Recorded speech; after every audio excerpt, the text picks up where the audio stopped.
What's good, y'all? So today I'm about to tell y'all the best playmaking slasher build that there is in 2K.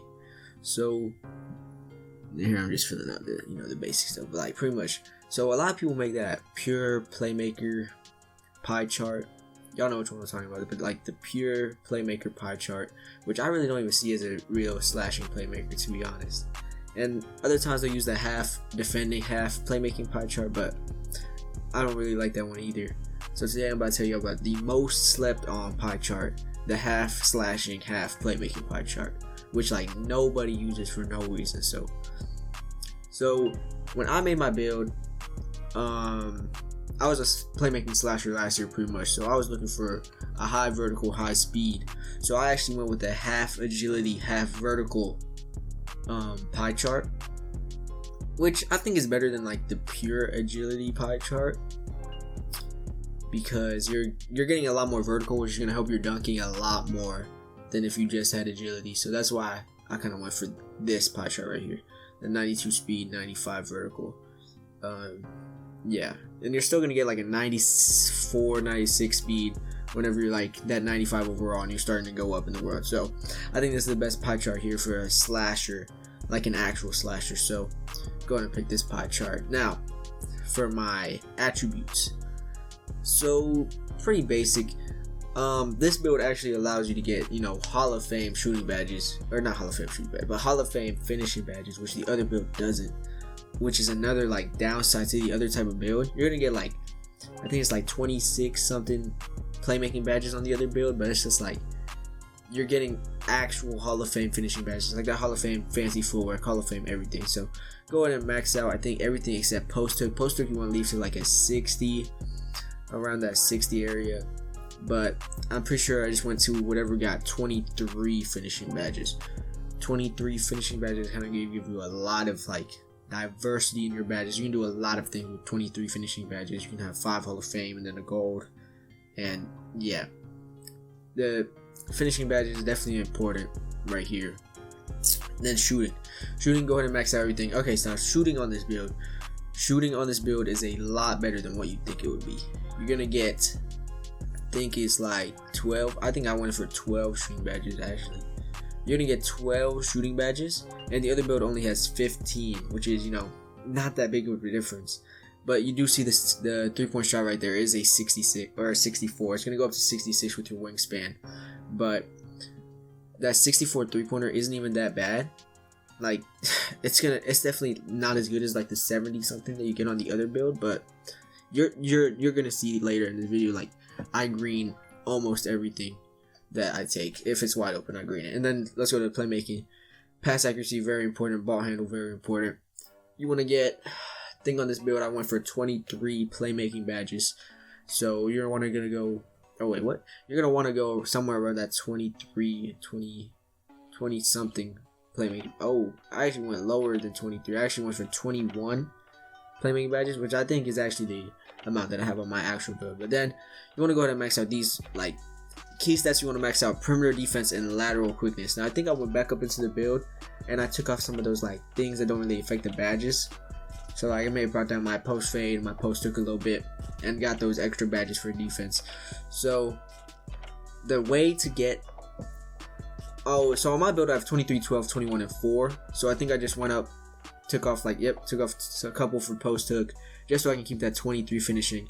And then you want to put it on various things. Like I think block is really important for giving you that. Block is really important for giving you that extra defensive badge. So I think I put on block. I may have put a little bit down on steal and put on block instead. But yeah, that's actually very good. You get the 23, 12, 21, and 4 finishing badges. And I actually would prefer block to defensive rebound, because on this build with the immense vertical and speed that you have, you're going to be getting a lot more blocks than you are going to be getting rebounds. And the vertical is really good for getting rebounds actually. Or wait, for getting blocks. Like the vertical on this build is actually crazy. Like you're going to be getting a lot of blocks on guards. A lot of blocks. Like on this build I don't usually run chase down artists because I only have 4. But if you do run chase down artists, it actually is very beneficial. Like even without it, you'll still be getting blocks on like fast breaks, just because if you have an insane speed and vertical, you're gonna be really getting up there with those like layup type of guards, like offensive threat type of guards, those ones that can't really even dunk that well. You're gonna be getting up with those guys. And then the vertical, like by itself, like 89 driving dunk, is gonna be insane when you're going for dunks. So body shape, I think for this one, it really doesn't matter what you go for in body shape, but I think I would either go between like the built or defined body type. Like those two are just probably the ones that look the best. And then 6'4" height. I kind of went for 6'4" just because that was the same height I did last year, so I just went for it. And then weight, I only went to just enough to increase my vertical by 1, but not decrease anything. So that's why I went for my height. And then for wingspan, I personally went for 1 above lowest wingspan. Like you're gonna be getting a plus. When you go lowest wingspan, you're not getting that much like you're not gonna be getting that much of an upgrade from 1 below or 1 above. So you want to keep that block high and that steal high, but don't decrease it by a lot. So yeah, I think 90.6 or whatever it is, but like 67.9. Wait, what? 76.9. Probably the best wingspan you can get. Just 1 above that lowest wingspan. And I think that's just better than the lowest wingspan, because you're only getting 1 ball handle and 1 mid-range when losing defense. So I went for 76.9. That's the wingspan that I chose. And it also brings your strength up by 1 somehow. I don't know how that works, but you're gonna be getting that 66 3-pointer like I said earlier, and the 76 mid-range. Like the mid-range on this build is actually green as hell. But that slasher takeover, you want to pick that slasher takeover. Slasher takeover is the best takeover in the game. Like it is actually proven that slasher takeover is the best takeover in the game. I'll leave the link in the description to the video that I found this out by. But it actually increases most every stat in your entire attribute. It brings most of them up +5, and it'll bring your inside game up +10. So you're gonna be getting a 99 driving dunk whenever you have takeover. So easily pick slash and takeover. No other if, hands, or buts, bro. You want to pick slasher takeover because that is easily just the best takeover in the game. Not playmaker, not shot creator for sure. Slasher takeover is going to give you a lot of overpowered animations and a lot of bailout type of animations.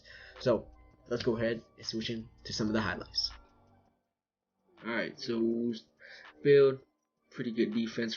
Now the main problem that everybody says about this build is that this build cannot shoot, but here you can clearly see me playing some defense, getting some defensive stops, and then shooting big, huge greens. Like right here, my center about to get a stop, kick out, leaning, doesn't matter, that's green.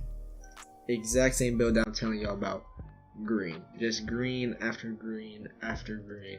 Now, usually, you won't see a slasher green this much. Like, just overdose does not matter. Like everything that I shoot, it's just green. Like, how do you green this much as a slasher? Like, come on now.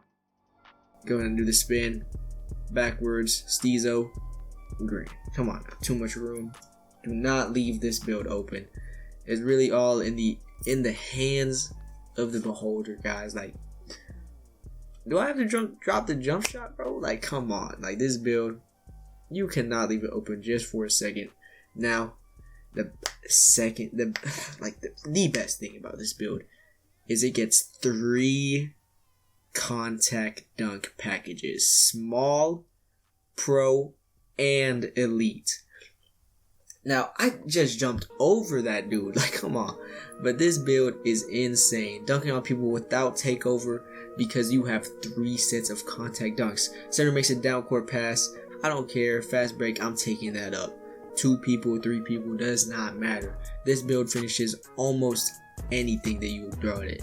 Look, down court. Go ahead. Show off some of the defense again. Get a little poke from behind. Pick that up. And then